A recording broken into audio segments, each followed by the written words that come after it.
तर मित्रांनो, आज होतं आपल्याकडे गणपतीचं आगमन.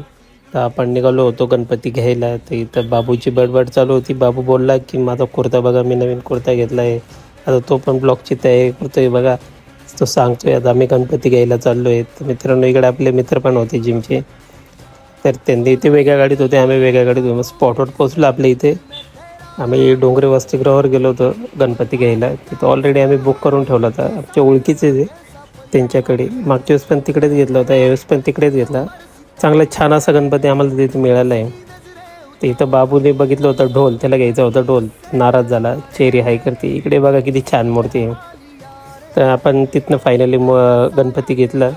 गर्दी होती खूप, चिखल पण होतं, पाऊस पण खूप चालू होता मित्रांनो. बाबूने शेवटी त्याचं काम केलंच, ढोल घेतला. तर आम्ही निघालो तिकडनं, जिमवर पोचलो. दिनेशने दरवाजा उघडला. त्यानंतर आपण गणपती बाहेर घेतला. मग आपण आता जिमच्या दिशेने वरती जाणार आहे. तिथे थोडी पूजा करून घेतली. पूजा केली आज. त्यानंतर दिनेशने नारळ फोडला. मग वरती आपण गणपतीचं आगमन जिममध्ये करतोय आता. छान असं ओपनिंग केलं गणपतीचं, बघून घ्या. मुखदर्शन मस्तपैकी गणपती. इतका छान गणपती आहे ना, बघितलं तो आम्हाला आवडला होता. तर आम्ही पण तो घेतला आणि डान्स केला परीने. तर अशाच प्रकारे डेली मिनी ब्लॉग येतील मित्रांनो, बघायला विसरू नका. धन्यवाद.